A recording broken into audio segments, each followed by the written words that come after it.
네, 시청자 여러분 안녕하십니까? 뉴스타트 2부 시작합니다. 더불어민주당이 윤석열 정부 출범 이후 발의한 고위공직자 탄핵소추안은 모두 29건입니다. 이 가운데 국회 본회의 문턱을 넘은 거는 13건인데요. 인용 결정이 나온 거는 한 건도 없습니다. 그 후폭풍이 만만치 않습니다. 오늘은 이 소식부터 짚어보겠습니다. 트럼프 대통령이 촉발한 관세 전쟁이 과열 양상입니다.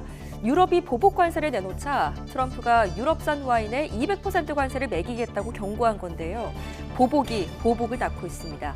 관세 전쟁에 대한 우려로 증시는 부진하고 금값은 고공행진을 이어가고 있습니다. 그럼 이 시각 주요 뉴스부터 살펴보겠습니다. 헌법재판소가 최재 감사원장과 검사 3명에 대한 국회 탄핵소추를 기각했습니다. 재판관 8명 전원 일치로 파면 사유가 되지 않는다고 판단했습니다. 윤석열 정부 출범 이후 헌재에 접수된 공직자 탄핵소추안 13건 가운데 지금까지 8건이 모두 기각됐습니다. 이른바 줄 탄핵이 부당하다고 주장해왔던 윤 대통령의 탄핵 심판에도 영향이 있을지 주목됩니다. 더불어민주당이 주도했던 국회의 탄핵소추가 줄줄이 기각되자 국민의힘은 야당의 정치적 탄핵에 법의 철퇴가 내려진 것이라고 공세에 나섰습니다. 야당은 탄핵소추권 남용이라 단정할 수 없다는 헌재 판단을 부각하며 윤 대통령 파면에 당력을 집중했습니다. 아직 학교에 다니지 않는 영유아의 절반이 학원 등 사교육을 받고 있다는 정부 조사가 나왔습니다. 한 달 평균 33만 원을 지출했는데 영어 유치원에 다니면 비용이 155만 원까지 치솟았습니다. 첫 소식입니다. 헌법재판소부터 가보겠습니다. 헌법재판소가 최재 감사원장과 이창수 서울중앙지방검찰청장 등에 대한 탄핵소추안을 모두 기각했습니다. 재판관 모두가 파면할 정도의 중대한 위법은 없었다고 의견을 냈습니다. 권준수 기자입니다. 헌법재판소가 8명 전원일치 의견으로 최재해 감사원장과 이창수 서울중앙지검장 등 검사 3명에 대한 탄핵소추안을 모두 기각했습니다. 헌재는 최재해 감사원장의 대통령실과 관저 이전에 대한 부실감사 의혹에 대해 그렇게 볼만한 사정은 보이지 않는다고 밝혔고, 전현희 전 국민권익위원장을 향한 표적 감사 논란과 관련해서도 선을 그었습니다. 내용을 왜곡하거나 감사 결과에 부당한 영향을 미쳤다고 보기는 어렵습니다. 김건희 여사의 도이치모터스 주가 조작 의혹 사건을 부실 수사했다는 등의 이유로 탄핵소추된 이창수 중앙지검장 등에 대한 결론도 같았습니다. 과정이 적절했는지 의문이 든다면서도 불기소 처분 등과 관련해 재량권 남용은 아니라고 판단했습니다. 기각 결정이 나오면서 최 원장과 이 지검장을 포함한 검사 3명은 즉각 직무에 복귀했습니다. 지금과 같이 혼란스러운 정국에서는 공직자들이 맡은 바 소임을 다하는 것이 무엇보다도 중요하다고 생각합니다. 직무 정지가 되었을 때 신속하게 복귀하겠다고 말씀을 드렸었는데 생각보다 시간이 조금 걸렸던 것 같습니다. 98일 만에 출근한 최 원장은 공직기강 확립을 강조했고, 이 지검장은 직무정지 기간 중앙지검으로 이첩된 명태균 씨 관련 의혹 수사에 대해 모든 최종 결정은 검사장인 자신이 책임진다는 자세로 필요한 일을 하겠다고 강조했습니다. YTN 권준수입니다. 방금 들으신 것처럼 감사원장과 이창수 중앙지검장 등에 대한 탄핵심판 선고가 나오면서 남은 탄핵심판은 어떻게 진행되고 있는지도 관심사입니다. 윤석열 정부 출범 이후 헌재로 넘어온 탄핵 심판 13건 가운데 8건이 기각됐고 인용된 사례는 한 건도 없는데 윤 대통령 사건을 포함해서 5건이 결과를 기다리고 있습니다. 차정현 기자입니다. 윤석열 정부 출범 이후 발의된 국회 탄핵소추안은 모두 29건입니다. 이태원 참사에 대한 책임을 지라며 지난 2023년 2월 야당 주도로 추진한 이상민 당시 행안부 장관의 탄핵소추를 시작으로 마지막으로는 한독수 국무총리까지 중복 인원을 빼면 모두 공직자 23명에 대한 탄핵안이 발의됐습니다. 국무총리 한독수 탄핵소추안은 총 투표수 192표 중 가 192표로서 가결됐음을 선포합니다. 이 가운데 국회 본회의를 통과해 헌법재판소로 넘어온 탄핵안은 모두 13건인데 이진숙 방송통신위원장과 최재일 감사원장, 이창수 서울중앙지검장을 포함해 현재까지 8건이 기각됐고 인용 사례는 없습니다. 이제 헌재의 판단이 남은 건 모두 5건입니다. 재판부가 계류돼 있던 사건들을 하나씩 털어내며 주요 사건 마무리에 속도를 내고 있는 가운데 오는 18일엔 박성재 법무부 장관 사건의 첫 변론이 시작됩니다. 이미 변론이 종결된 윤 대통령과 한 총리는 선고가 임박했다는 분석입니다. 탄핵안 29건 가운데 나머지 16건은 국회에서 발의는 됐지만 해당 공직자의 자진 사퇴 등으로 폐기되거나 철회됐고 일부는 법제사법위원회에 계류 중입니다. 앞서 윤 대통령은 비상계엄 선포 배경 중 하나로 민주당의 줄탄핵으로 인한 국정 마비를 주장했는데 현재 윤석열 대통령 탄핵 심판 선고문에도 야당의 탄핵 소추권 남용 여부에 대한 판단이 담겨 있을 것으로 보입니다. YTN 차정은입니다. 이제 시선은 다시 윤석열 대통령에 대한 탄핵 심판 선고로 쏠리고 있습니다. 여당은 헌법재판소에서 어떤 결론이 나오든 야당이 받아들여야 한다고 압박했고요. 야당은 여당을 향해 내란 정당을 해산해야 한다는 주장까지 펼쳤습니다. 정인용 기자입니다.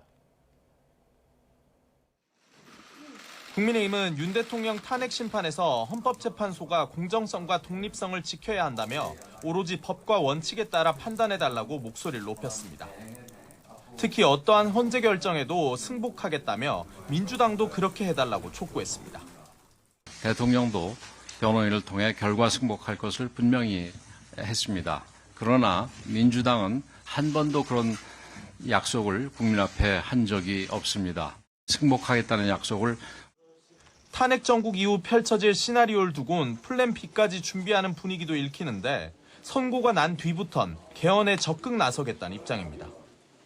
일단 현재 대통령 5년 단임제는 권력이 집중돼 있어 4년 중임제의 공감대를 이뤘다며 탄핵이 기각되면 광범위하게 논의할 거라 설명했습니다. 반면 민주당은 지금은 윤 대통령 파면이 가장 중요하다며 헌재가 신속히 선고기일을 잡아줄 것을 재차 요구했습니다. 여기엔 진영도 이념도 끼어들 여지가 없다며 국가 정상화를 위한 유일한 선택지라고 못 박았습니다. 내란 속에 윤석열이 침몰시킨 대한민국을 다시 살려야 합니다. 지금 시간이 없습니다. 역사와 국민을 믿고 대한민국을 위해 신속히 결정해야 합니다. 또 여당 의원 수십 명이 헌재 앞에 몰려가 겁박하고 있다며 국민의힘을 향한 비난도 빼놓지 않았습니다. 헌법과 민주주의를 계속 겁박할 거면 차라리 의원직을 사퇴하고 당도 해산하는 게 바람직하다고 날을 세웠습니다. 실제로 민주당 내에선 대통령의 내란 혐의가 확정되면 대통령 소속 정당은 헌재로부터 정당 해산 심판을 받도록 하는 법안을 추진하는 움직임도 일고 있습니다. 윤 대통령 탄핵 심판 결론이 나올 때까지 여야의 벼랑 끝 대치는 계속될 거란 전망입니다. 소모적인 정쟁 속에 추경이나 국민연금 개혁 등을 위한 여야 협치는 뒷전으로 밀려나고 있다는 지적도 나옵니다. YTN 정인용입니다. 다만 여전히 윤 대통령 탄핵 심판 선고가 언제 내려질지는 미지수입니다. 그럼에도 헌법재판소 일대에는 긴장감이 감돌고 있습니다. 경찰과 관계기관이 폭력 사태에 단단히 대비하는 가운데 헌재 담장에는 철조망까지 등장했습니다. 이현정 기자가 현장에 다녀왔습니다. 윤석열 대통령 탄핵 심판 선고가 임박하자 경찰은 헌법재판소 반경 100m 이내를 완전히 비우는 이른바 진공 상태로 만드는 작업에 돌입했습니다. 인근 상가에는 입간판과 화분, 유리병 등 무기가 될 수 있는 건 모두 치워달라는 권고가 내려졌습니다. 요구해서 이런 거 앞에 이런 거 치우기도 했는데 그때 한번 쓰러진 적 있어가지고 조금 이상하면 바로 다 그려놓고 그래요. 여기 물이 막 흔들거든요. 원래는 한 번 같아가지고 저는 밖에 내라거든요. 그러니까 다 안으로 치우거든요. 경찰은 또 탄핵 심판 선고 당일 헌재 인근을 포함해 서울 도심의 고층 건물 옥상 출입을 통제하는 방안도 추진하고 있습니다. 물건을 집어던지는 등 위험한 상황을 막기 위해서입니다. 이뿐 아니라 선고 당일 헌재 근처의 공사장과 구유소를 폐쇄하는 방안도 검토하고 있습니다. 흥분한 시위대가 기름이나 연장을 탈취해 불을 지르거나 폭력을 행사할 가능성을 사전에 차단하려는 겁니다. 연장도 많고 저기 하잖아요. 위험 저기 하는 게 많잖아요. 아마 군사 중지적이 내려올 것 같은데. 경복궁 등 헌재 인근 문화유산에도 비상이 걸렸습니다. 종로구청은 운현궁의 경우 시위대가 훼손할 불상사에 대비해 문을 아예 걸어 잠그기로 했습니다. 경찰에서 노력을 많이 하시는 것 같아요. 지금 뭐 서부지구 북풍지구에 무슨 일이 일어날지 예측이 불가능하잖아요. 이런 가운데 헌재 담장 위에는 시위대 난입을 막기 위한 원형 철조망도 설치됐습니다. 폭풍 전야 분위기 속 캡사이신과 장봉 사용 훈련까지 마친 경찰은 만일의 사태를 막기 위해 만전을 기하고 있습니다. YTN 이현정입니다. 천대엽 법원행정처장이 윤 대통령 구속 취소에 즉시 항고를 해야 할 필요성을 언급한 것을 두고 여야가 치열한 공방을 벌이고 있습니다. 국민의힘은 사법부 스스로 재판의 독립성 원칙을 훼손했다며 강하게 반발했고, 민주당은 지금이라도 항고해서 잘못된 결정을 바로잡으라며 대검찰청을 항의 방문했습니다. 박정현 기자입니다. 국회 법사위 현안 질의에 나온 천대엽 법원행정처장은 윤 대통령의 구속 취소에 즉시 항고가 필요하다는 입장을 밝혔습니다. 추후 구속기간 계산 문제에 혼란스러운 상황이 지속할 수밖에 없는 만큼 상급심 판단을 받아볼 필요가 있다는 겁니다. 그 재판부의 결정에도 불구하고 일수로 계산하겠다라고 하고 있는 굉장히 혼란스러운 상황이 앞으로 좀 지속될 수밖에 없기 때문에 국민의힘은 천 처장 개인 생각에 지나지 않는다고 일축하면서 대단히 경솔한 발언이라고 유감의 뜻을 나타냈습니다. 사법부 스스로 독립성 원칙을 깬 3심 제도의 근간을 뒤흔드는 발언이라는 주장입니다. 천 처장이 국회에 나와 자꾸 민주당 편을 들어주는 정치적 발언을 한다며 경고장도 날렸습니다. 재판을 고의 지연시킨다라고 지적하자 그렇게 평가하기는 쉽지 않은 상태라며 이재명 대표를 두둔했습니다. 이재명 세력을 위한 정치를 하고 있다고 밖에 볼 수 없습니다. 특히 이번 법원 결정에서 공수처 수사권 자체에 근본적 의문을 제기한 게 더 중요하다며 민주당이 애써 이 사실을 외면하려 한다고 쏘아붙였습니다. 민주당은 의원들이 대거 직접 대검찰청을 찾아 압박에 나섰습니다.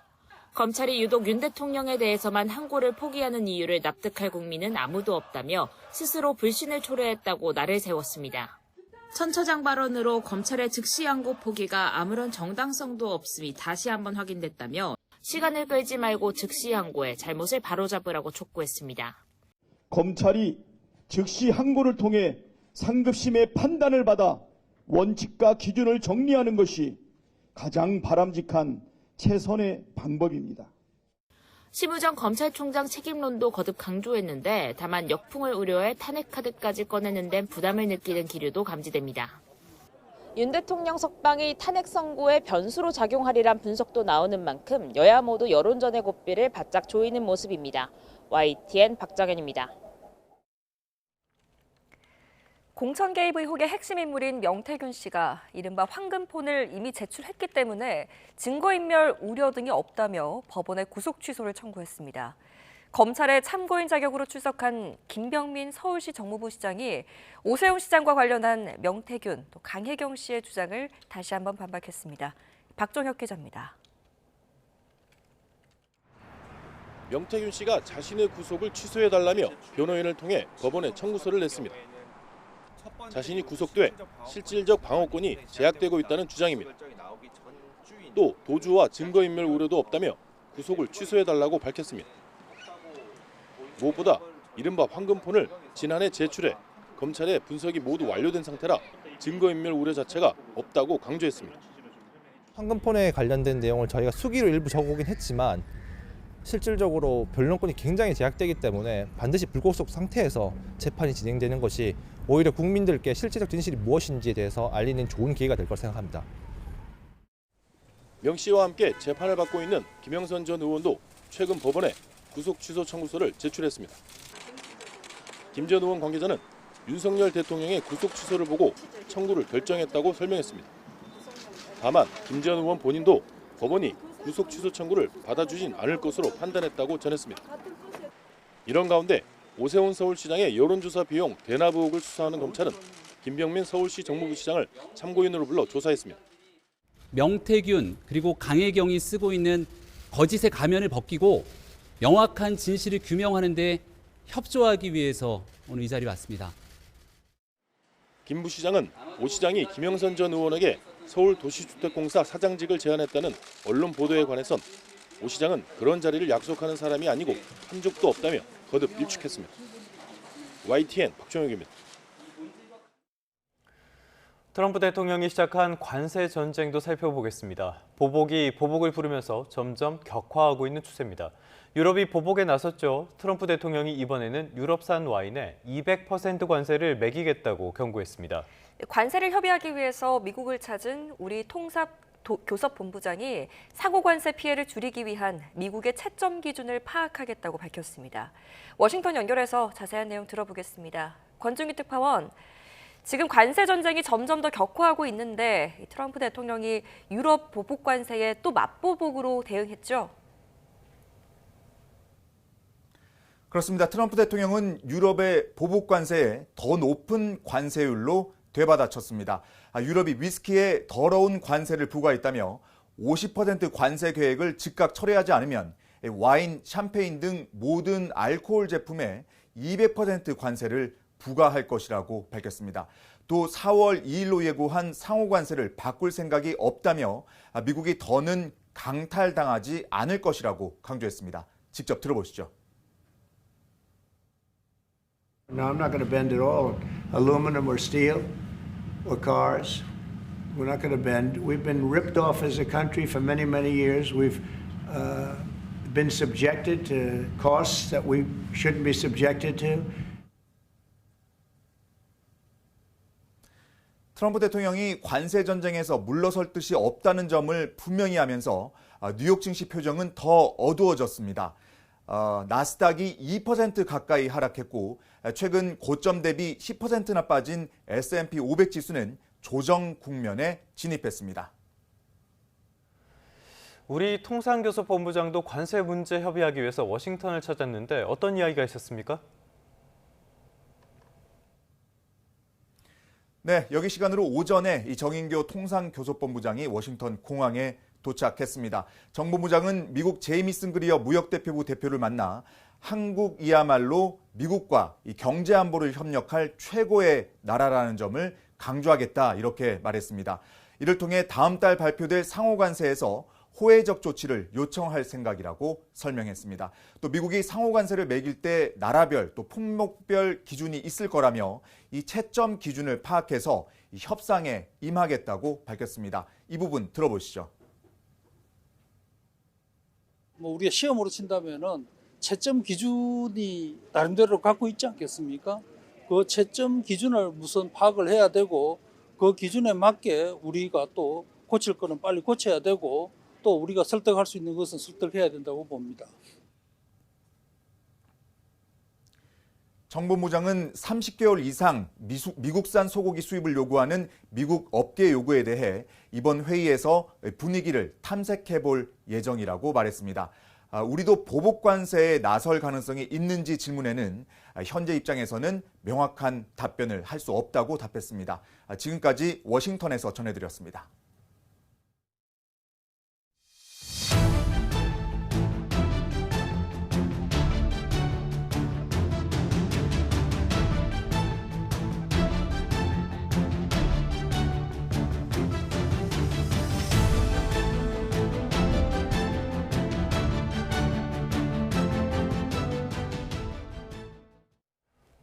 네, 다시 주요 뉴스부터 살펴보겠습니다. 헌법재판소가 최재 감사원장과 이창수 서울중앙지방검찰청장 등에 대한 탄핵소추안을 모두 기각했습니다.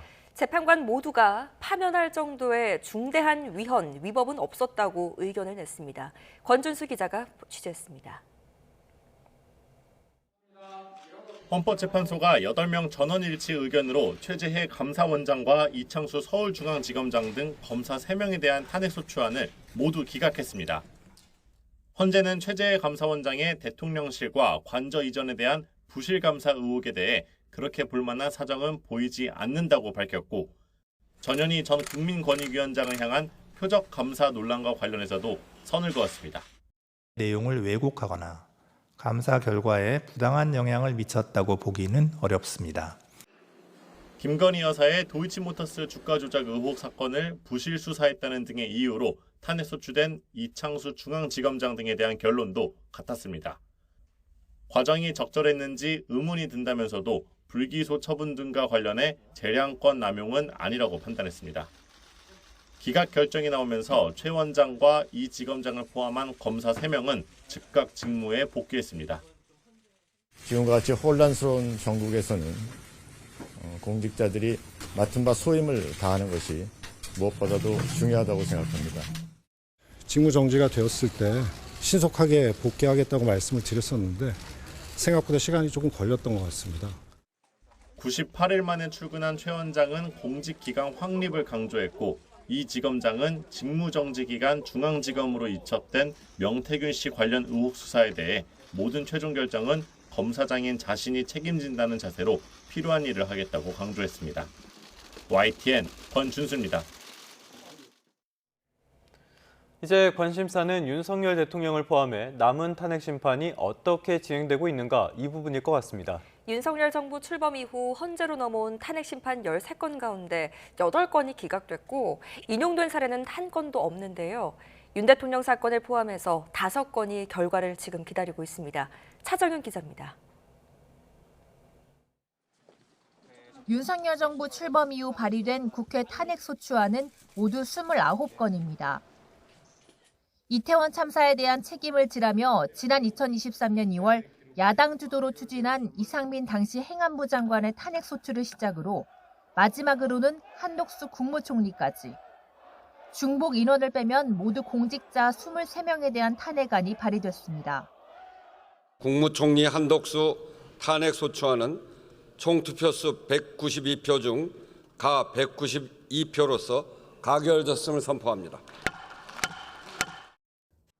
이 가운데 국회 본회의를 통과해 헌법재판소로 넘어온 탄핵안은 모두 13건인데 이진숙 방송통신위원장과 최재해 감사원장, 이창수 서울중앙지검장을 포함해 현재까지 8건이 기각됐고 인용 사례는 없습니다. 이제 헌재의 판단이 남은 건 모두 5건입니다. 재판부가 계류돼 있던 사건들을 하나씩 털어내며 주요 사건 마무리에 속도를 내고 있는 가운데 오는 18일엔 박성재 법무부 장관 사건의 첫 변론이 시작됩니다. 이미 변론이 종결된 윤 대통령과 한 총리는 선고가 임박했다는 분석입니다. 탄핵안 29건 가운데 나머지 16건은 국회에서 발의는 됐지만 해당 공직자의 자진 사퇴 등으로 폐기되거나 철회됐고 일부는 법제사법위원회에 계류 중입니다. 앞서 윤 대통령은 비상계엄 선포 배경 중 하나로 민주당의 줄탄핵으로 인한 국정 마비를 주장했는데 현재 윤석열 대통령 탄핵 심판 선고문에도 야당의 탄핵소추권 남용 여부에 대한 판단이 담겨 있을 것으로 보입니다. YTN 차정은입니다. 여야의 반응은 완전히 엇갈렸습니다. 국민의힘은 정치적인 탄핵 남발에 철퇴를 가한 것이라며 더불어민주당 이재명 대표의 대국민 사과도 요구했습니다. 민주당은 헌재가 감사원장의 일부 불법 행위를 인정했다는 점에 의미를 두며 윤 대통령 파면으로 전선을 돌렸습니다. 나혜인 기자입니다. 여당은 최재해 감사원장과 검사 3명이 애초 거대 야당에 밑보였다는 이유로 부당하게 탄핵소추됐다고 주장했습니다. 헌재의 기각 결정은 정치적 탄핵을 남발한 민주당에 철퇴를 가한 역사적 선고라고 호평했습니다. 대한민국의 법치주의가 다시 한번 지켜졌습니다. 국회가 가진 권한도 헌법과 법률의 테두리 안에서 행사되어야 함을 분명하게 확인시켜 주었습니다. 당내에선 이재명 세력의 방탄, 보복, 줄탄핵이 8번 연속 기각됐다며 국민 앞에 석고대죄하라는 맹비난이 쏟아졌습니다. 대통령실은 헌재가 사유조차 불분명한 무리한 탄핵소추에 경종을 울렸다고 환영의 뜻을 밝혔습니다. 민주당은 파면 결정을 받진 못했지만 감사원장의 위법 행위가 일부 인정됐다는 점에 의미를 뒀습니다. 공직자의 불법 행위를 예방하려는 헌법 수호 목적에서 적법 절차를 거친 탄핵소추를 권한 남용으로 볼 수 없다는 헌재 판단도 부각했습니다. 재발 방지, 또 헌법에 대한 정의, 해석 그런 것들 하는 측면에서 현재 진행되고 있는 이 탄핵소추가 탄핵 남발이라고 볼 수 없다 이렇게 분명히 적시를 했습니다. 다만 여론의 역풍이 불 가능성을 주시하며 추가 대응은 자제한 채 윤 대통령 파면에 당력을 집중하는 모습입니다. 이번 기각 결정으로 민주당 안에서 거론돼온 최상목 권한대행과 심우정 검찰총장 탄핵 카드는 당분간 동력을 얻기 힘들게 됐다는 분석입니다. 반면 계엄 사태 이후 줄곧 수세에 물렸던 여당은 윤 대통령과 한덕수 총리 탄핵 선고까지 역공을 펼 걸로 보입니다. YTN 나인입니다. 헌법재판소의 감사원장 그리고 검사 탄핵 기각이 윤석열 대통령 탄핵 심판에도 영향을 줄 수 있을까? 이 부분이 또 관심사입니다. 윤 대통령 측은 계엄 선포의 정당성이 확인됐다라고 주장했는데 오히려 불리하게 작용할 수 있다는 관측도 나왔습니다. 이경국 기자입니다. 윤석열 대통령은 비상계엄을 선포한 배경 중 하나로 야당의 줄탄핵을 꼽았습니다. 끈질기게 정부의 권능을 마비시켜 왔습니다. 방통위원장, 검사, 감사원장에 이르기까지 탄핵하고 또 탄핵했습니다. 때문에 헌재가 감사원장과 검사 3명의 탄핵을 모두 전원일치 의견으로 기각한 것에 대해 법조계 일각에선 윤 대통령 측 주장에 어느 정도 힘이 실릴 수 있다는 해석도 나옵니다. 윤 대통령 측도 야당의 연이은 탄핵으로 인한 국정 마비가 확인됐다며 대통령 탄핵 역시 기각돼야 한다고 주장했습니다. 정당성이 점점 증명되고 있는 것입니다. 대통령에 대한 탄핵도 신속히 기각되어야 마땅하다고 생각합니다. 반면 헌재의 선고가 윤 대통령에게 되레 불리하게 작용할 수 있다는 분석도 있습니다. 헌재는 검사 탄핵 사건 선고에서 헌법이나 법률 위반이 일정 수준 이상 소명된 만큼 국회의 탄핵 소추는 헌법 수호를 위한 것으로 봐야 한다고 판시했습니다.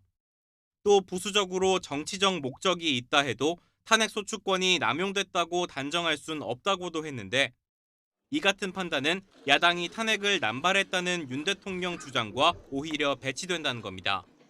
또 국회 봉쇄 시도와 체포조 운용 등 다른 주요 쟁점들이 산적한 만큼 이번 선고가 대통령 탄핵 심판 결론에 결정적 영향을 주긴 어려울 거라는 전망도 나옵니다.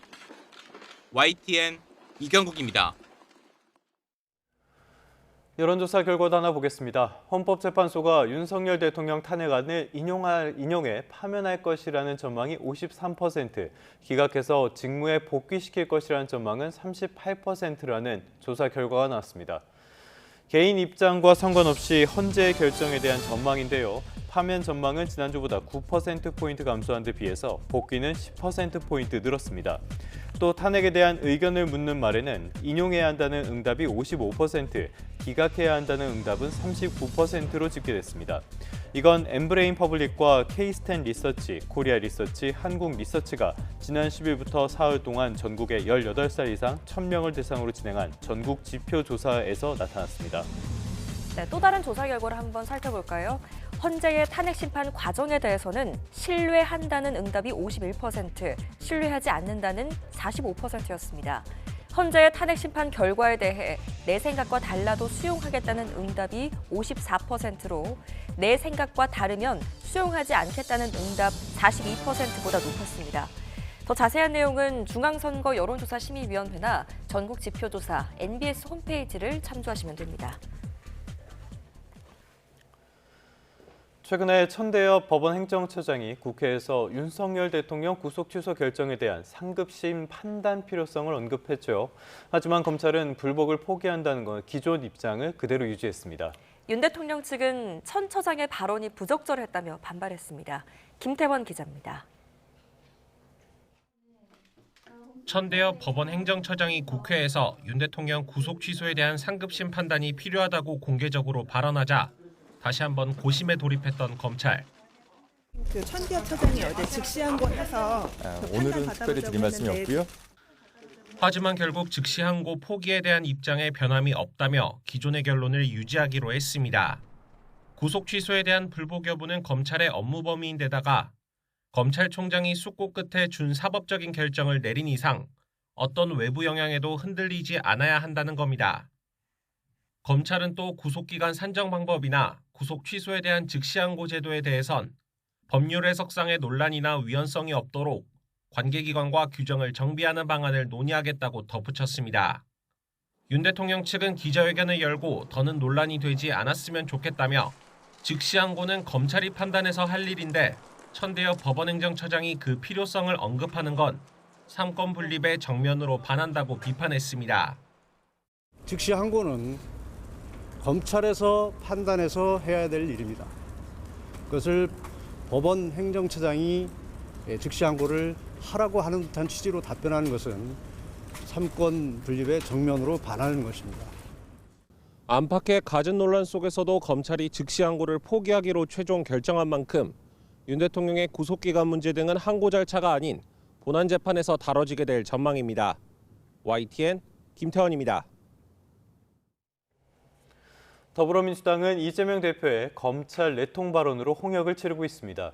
이 대표와 비명계 유력 인사가 만난 자리에서도 이 문제가 거론됐습니다. 윤 대통령 석방 이후 이 대표가 연일 단일 대우를 강조하고 있지만 당내 통합 움직임에 걸림돌이 되는 게 아니냐는 우려도 나옵니다. 황보혜경 기자입니다. 서울 광화문 천막농성장에서 비명계 잠룡들과 시국간담회를 열었던 이재명 대표. 김부겸 전 총리와 김경수 전 경남도지사, 박용진 전 의원, 이광재 전 국회 사무총장과 임종석 전 대통령 비서실장 등이 참석했습니다. 그런데 이 자리에서 자신의 체포동의안은 당내 일부와 검찰이 짜고 벌인 짓이란 최근 이 대표의 발언을 사과해야 한다는 요구가 터져나온 거로 파악됐습니다. 김부겸 전 총리도 언론 인터뷰에서 이 대표가 통합 행보의 진정성을 인정받으려면 해명과 더불어 당사자에게 사과해야 한다고 거듭 주장했습니다. 이 간담회에선 윤 대통령 탄핵 찬성 여론에 미치지 못하는 민주당 지지율을 극복해야 한다는 목소리도 나온 거로 전해졌습니다. 이 대표 입장에선 불편할 수도 있는 발언들인데 이 대표는 일단 당내 3선 의원들에 이어 비명계로 꼽히는 이광재 전 사무총장을 잇따라 만나며 통합 행보를 이어가고 있습니다. 우리 민주당이 내부적으로 단결하고 통합하고 안정적인 모습을 보여주는 게 무엇보다 필요하다. 그런 거에 공감대를 만들었고. 국민의힘은 이 대표가 공직선거법 위반 사건 항소심에 위헌법률 심판 제청을 추가로 신청한 걸 고리로 맹폭을 퍼부었습니다. 오는 26일 2심 선고를 앞두고 어떻게든 시간을 끌기 위한 꼼수라며 신청을 기각해달라고 법원에 촉구했습니다. 즉 대통령 탄핵 심판은 초고속, 졸속 판결을 압박하면서 정작 이 대표 자기 재판은 온갖 법 기술을 동원하여 지원시켜 보겠다는 심산입니다.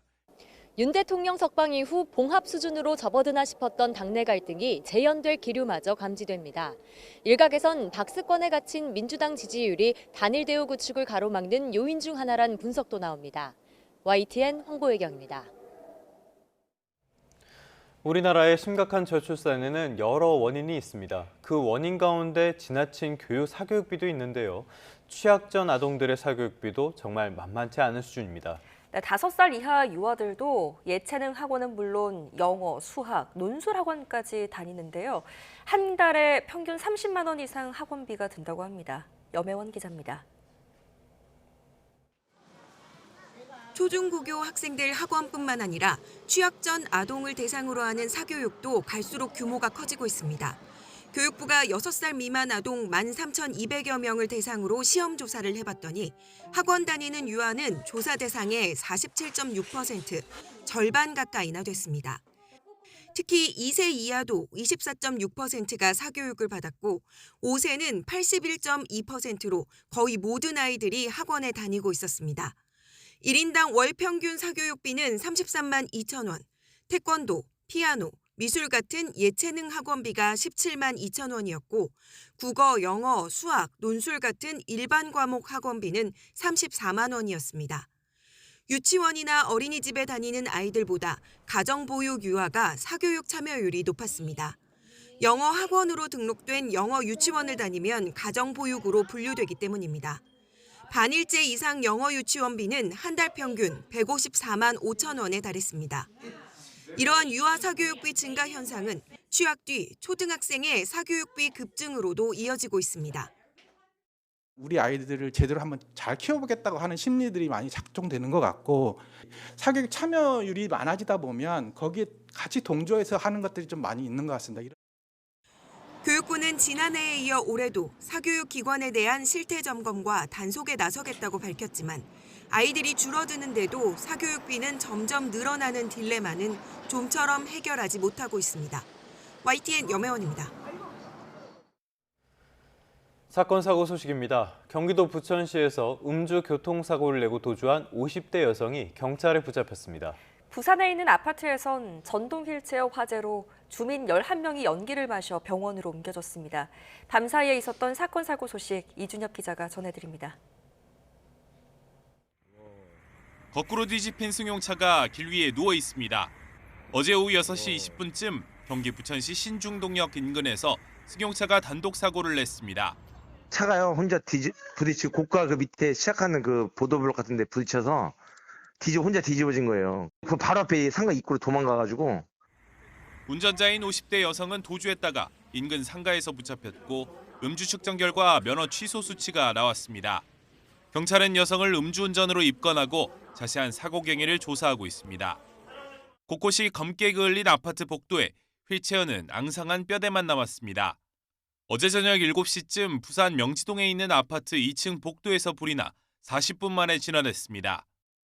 분리수거하고 돌아오는데 베란다 밖으로 살려달라고 할머니하고 할아버지, 애기들하고 막 소리를 지르더라고요. 이 불로 주민 21명이 연기를 마셨고 이 가운데 11명은 병원으로 옮겨졌습니다.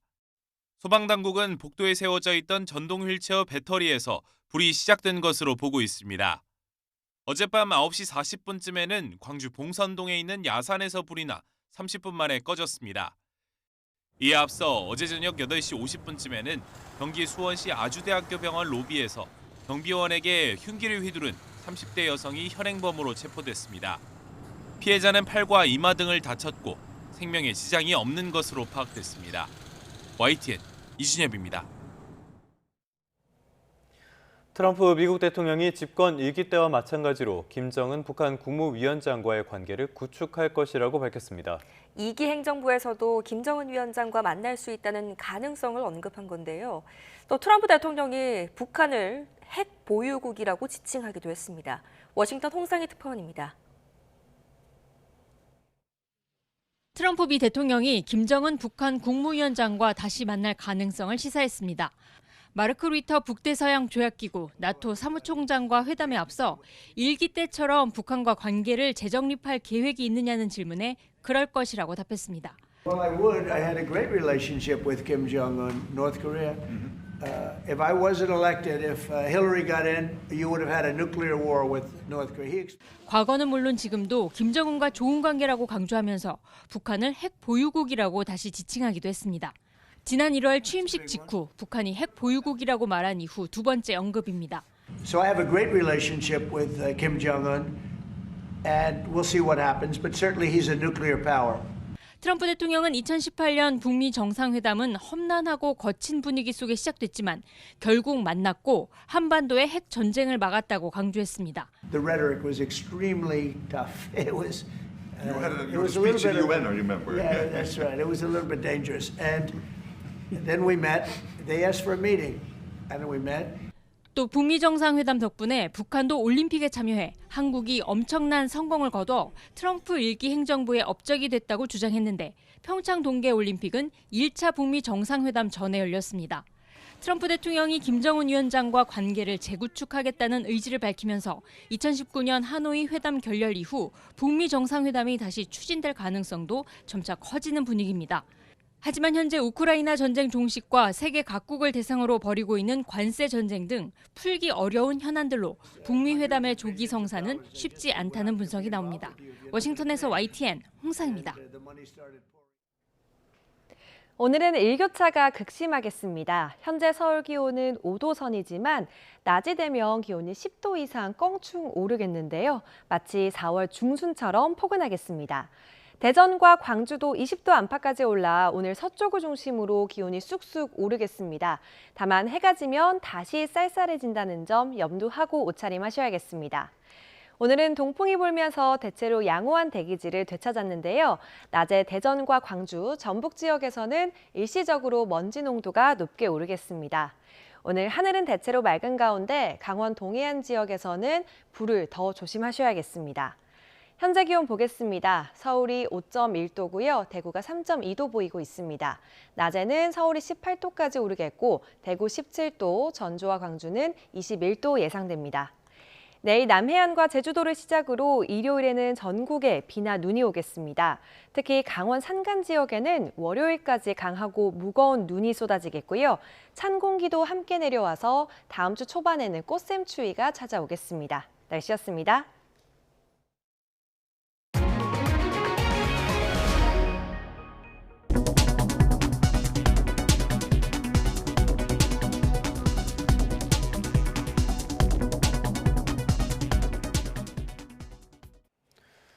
헌법재판소가 어제 감사원장에 대한 탄핵 소추를 기각했죠. 그 내용 조금 더 살펴보도록 하겠습니다. 헌법재판소는 전현희 전 국민권익위원장에 대한 감사가 사퇴 압박용이 아니라고 봤습니다.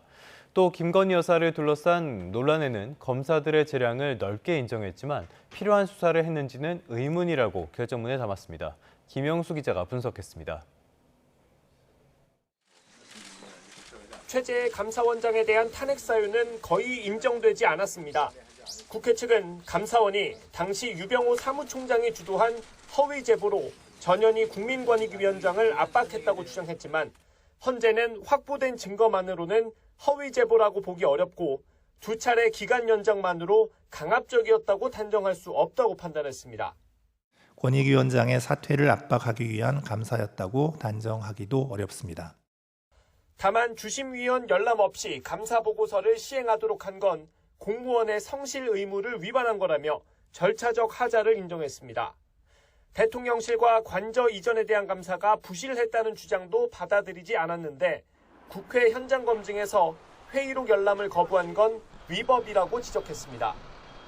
감사원이 훈련 개정을 통해 국무총리에게 감사 청구권을 부여한 것도 감사원의 직무 범위나 권한의 실질적 변동을 초래한다고 보기 어렵다고 봤지만 이미선, 정정미, 정계선 재판관은 별개 의견을 냈습니다. 김건희 여사에 대한 수사 절차에 대해 헌재는 검사의 재량을 다소 폭넓게 봤습니다. 헌재는 출장 조사에 대해 현직 대통령 배우자인 만큼 경호상의 어려움을 고려할 수 있다면서 부당한 편의를 제공한 게 아니라고 밝혔습니다. 허위 브리핑 논란에는 오랜 시간 답변하는 과정에서 조금 헷갈리는 발언을 했을 수 있다면서 의도한 거짓말이라고 보지 않았습니다. 다만 헌재는 증거 수집을 위한 필요한 수사를 했는지 다소 의문이 있다고 결정문에 적었습니다. 적어도 제가 부임한 이후에는 제가 필요한 수사를 수사팀과 함께 성실하게 수행했다는 말씀을 드리고 그 부분을 재판관들께서도 인정하신 것으로 알고 있습니다. 재판관 만장일치로 결정된 검사 탄핵 심판 결정문에는 별개의 의견도 담기지 않았습니다. YTN 김영수입니다. 국민의힘은 감사원장과 검사 3명에 대한 탄핵 소추가 기각되자 민주당의 정치적인 탄핵 남발에 철퇴를 가한 역사적인 판결이라고 평가했습니다. 권영세 비상대책위원장은 기자간담회를 열고 민주당의 탄핵 취지는 헌법과 법률이 아니라 이해관계에 따라 막무가내로 빌어붙인 무리한 시도였다며 이같이 비판했습니다. 반대로 더불어민주당은 이제 중요한 것은 윤 대통령의 선고 기일을 신속히 잡아 파면한 것이라고 밝혔습니다. 민주당 조승래 수석 대변인은 서면 브리핑에서 헌재가 감사원장의 위반 행위가 파면에 이를 정도로 중대하지는 않다고 결정했지만 명확하게 일부 불법적인 행위를 확인했다면서 이같이 말했습니다. 굵직한 사건들을 털어낸 헌재가 조만간 윤 대통령 탄핵 심판 선고기일을 정할지에 이제 관심이 쏠립니다. 아직까지는 고심을 거듭하는 모습입니다. 신지원 기자가 보도합니다. 헌법재판소는 감사원장과 서울중앙지검장 탄핵 사건 선고 당일에도 오후에 재판관 평의를 열어 대통령 탄핵 심판에 대한 논의를 이어갔습니다. 윤석열 대통령 사건의 선고 기일을 정하지 않고 탄핵 심판의 주요 쟁점을 논의한 겁니다. 아직 재판관들이 찬반 입장을 공유한 상황도 아닌 것으로 알려진 만큼 선고가 예상보다 더 늦어질 가능성도 있지만 문영배 헌재소장 권한대행과 이미선 재판관이 퇴임하는 4월 18일은 넘기지 않을 전망입니다. 지난해 윤 대통령 탄핵안 가결 이후 정계선, 조한창 재판관의 합류로 뒤늦게 8인 체제로 보완되면서 불완전성 논란을 겨우 벗었기 때문입니다. 8인 체제 헌법재판소는 지난달 10일차 기일을 끝으로 윤 대통령 탄핵 심판 변론을 종결했습니다. 이후 마은혁 재판관 불임명에 대한 최상목 권한대행의 권한쟁의 심판 등 관련 사건 판결을 선고하며 교통정리를 해왔습니다. 헌법재판소 평의가 길어지면서 윤 대통령 측도 선고 기일을 예의주시하고 있습니다. 헌법재판의 변론이 종결됐고 지금 선고 기일을 기다리고 있는 중입니다. 결심까지의 기간이 최장이었다면 의미가 있지만 결심 이후에 기간이 늘어나는 것은 그것은 최장 기간으로 평가할 문제는 아니다. 헌정 사상 처음으로 대통령이 직접 출석해 소추 사유를 반박하고 절차적 문제를 제기했던 탄핵 심판. 헌법재판소는 단 하나의 오점도 남기지 않기 위해 신중에 신중을 기하는 모습입니다. YTN 신지원입니다.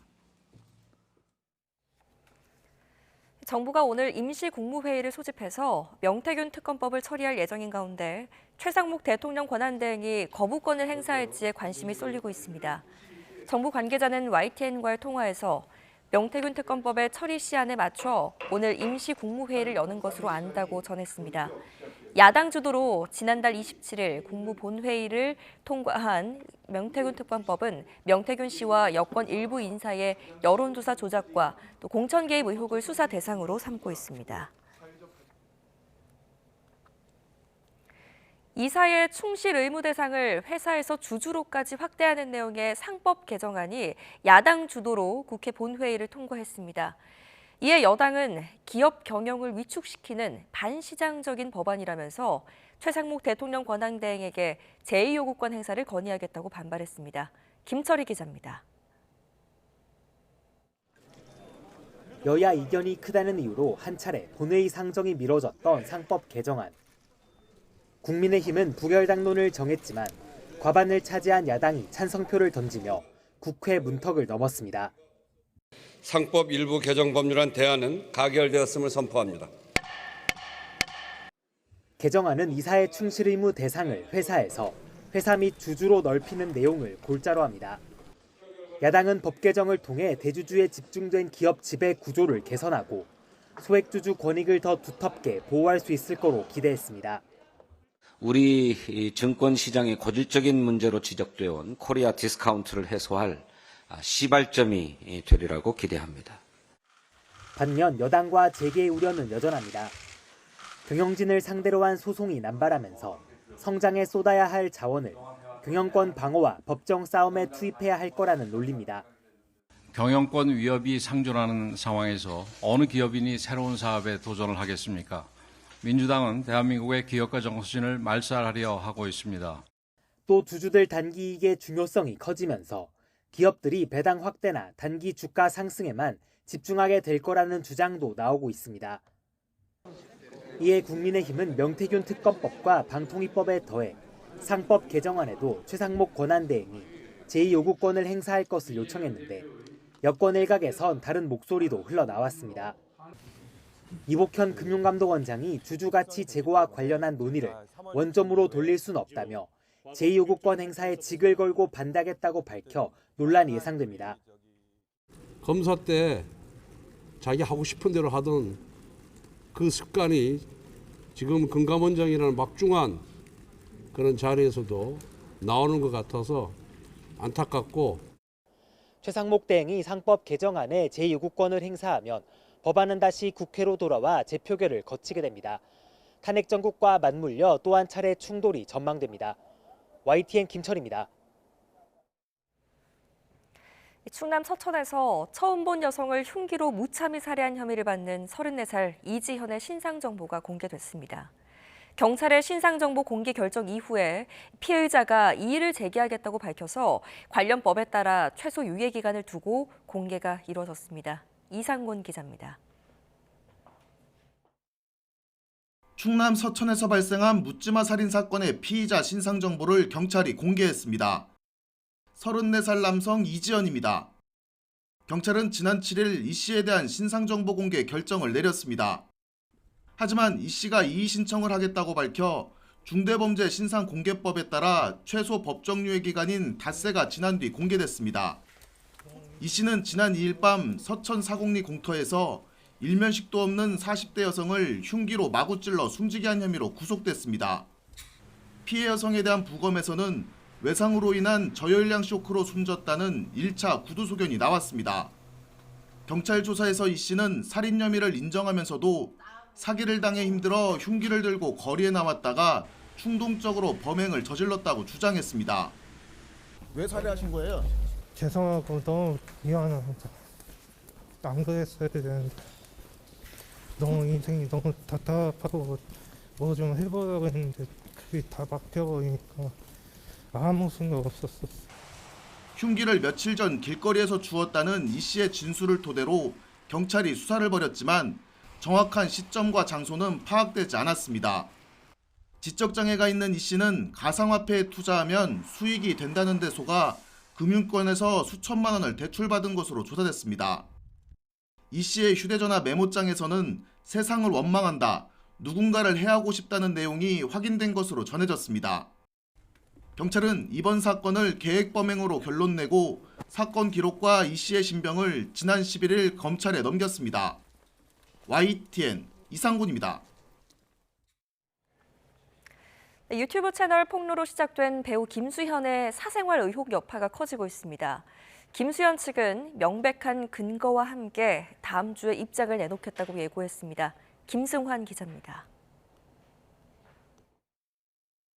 배우 김수현이 미성년자였던 고 김세론과 사귀었다는 의혹이 재점화됐습니다. 한 유튜브 채널에서 유족 측 발언을 인용해 당시 메시지와 사진을 공개한 겁니다. 김수현 소속사는 도저히 묵과할 수 없는 허위 사실로 가장 강력한 수준의 법적 대응을 검토한다며 강경 입장을 내놨습니다.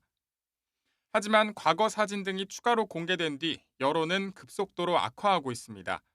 김수현이 출연 중인 예능 프로그램 시청자 게시판에 하차 요구가 이어지고 있습니다. 배우 이미지와 여론에 민감할 수밖에 없는 광고계도 난감한 상황입니다. 현재 김수현은 여러 기업의 모델로 활동 중인데 공식 SNS에서 김수현 얼굴을 일단 내리는 등 상황을 예의주시하고 있습니다. 논란이 커지자 김수현 소속사는 재차 입장을 냈습니다. 사실관계를 바로잡고 근거 없는 루머에 대응하기 위해 명백한 근거를 바탕으로 다음 주 입장을 밝히겠다고 예고했습니다. YTN 김승환입니다.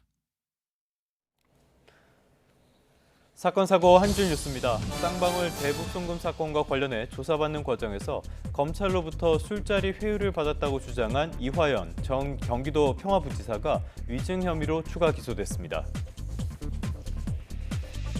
경선 과정에서 유권자들에게 금품을 제공한 혐의로 재판에 넘겨진 박남서 경북 영주시장의 당선 무효가 확정됐습니다. 경기도 양주시에 있는 한 아파트에서 아랫집 현관문과 복도에 6차례에 걸쳐 액젓과 동물 분뇨를 뿌린 혐의를 받는 40대 여성 A씨가 입건됐습니다. 중국인 250명의 가짜 난민 신청이나 국내 불법 취업을 알선한 일당이 붙잡혔습니다. 경기도 성남시 운중동에 있는 야산에서 오물 풍선이 뒤늦게 발견돼 관계 당국이 수거에 나섰습니다. 사건 사고 한 줄 뉴스였습니다. 지난달 유가와 원달러 환율이 하락하면서 수입 물가도 떨어졌습니다. 한국은행이 오늘 발표한 수출입 물가지수 통계를 보면 지난달 수입 물가지수는 1월보다 0.8%가 내렸습니다. 수입 물가가 내림세로 돌아선 건 지난해 10월 이후 5달 만입니다. 부동산 관련 세금을 매길 때 기준이 되고 있는 올해 공공주택 공시가격이 나왔습니다. 수도권과 지방, 또 서울 내에서도 강남 3구와 그 외 지역 간의 양극화가 고스란히 반영됐는데요. 아파트값이 급등한 강남권에선 보유세 부담이 늘어날 것으로 보입니다. 최도희 기자입니다. 올해 전국 평균 아파트 공시가격은 지난해보다 3.65% 올랐습니다. 정부가 시세 대비 공시가격 비율을 3년 연속 69% 수준으로 동결했기 때문으로 시세 변동폭만 공시가격에 반영됐습니다. 문재인 정부가 도입한 공시가격 현실화 로드맵 도입 전인 2020년 수준입니다. 지역별 편차는 더 뚜렷해졌습니다. 서울이 8% 가까이 오르는 등 수도권 상승세가 두드러졌지만 세종은 3% 넘게 떨어지는 등 변동률 하위 5곳 모두 지방이 차지했습니다. 서울에서도 강남 3구나 용산 등은 공시가격이 10% 이상 뛴 데 비해 외곽 지역은 1%대 오르는 데 그쳐 온도차가 컸습니다. 강남이나 마용성 위주의 그런 상승세, 외곽 지역 위주로는 그 상승폭도 미미했었기 때문에 그런 전반적인 시장 상황을 이번 공동주택 가격 발표에서 반영을 해서 전국에서 공시가격이 가장 높은 아파트는 서울 청담동 에테르노 청담이었고 비싼 아파트 상위 10곳도 강남 3구나 용산 등 인기 지역에서 나왔습니다. 공시가격은 종합부동산세와 같은 부동산 세금 부과 기준이 되는데 종부세 부과 기준인 공시가 12억 초과 아파트의 88.2%가 서울에 몰렸습니다. 서울 레미안 원베일리 국민평형 보유세의 경우 1,820만 원으로 지난해보다 36% 가까이 높아졌습니다. 고가 아파트일수록 집값이 큰 폭으로 오른 만큼 서울 강남권 아파트 소유자의 보유세 부담은 커질 것으로 보입니다. 반면 인기 지역 일부를 제외한 강북권 아파트 소유자의 보유세는 지난해와 비슷할 전망입니다. YTN 최두입니다.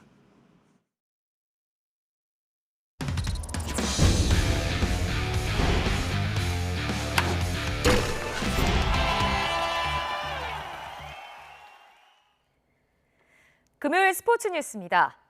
프로야구 시범 경기에서 감독들이 가장 중요하게 보는 것 가운데 하나가 바로 선발 투수들의 컨디션입니다. 한화 류현진은 첫 시범 경기를 무난하게 마쳤고요. 기아의 새 외국인 투수 올런은 2경기째 안정감 있는 투구로 합격점을 받았습니다. 이경재 기자입니다. 한화 류현진이 시범 경기에서 처음으로 마운드에 올랐습니다. 롯데를 상대로 1회에는 속구를 주로 던지며 3자범퇴. 2회와 3회에는 안타 1개씩을 맞았지만 변화구를 섞어가며 무실점으로 막아냈습니다. 4회 투아웃 이후 나승엽에게 안타.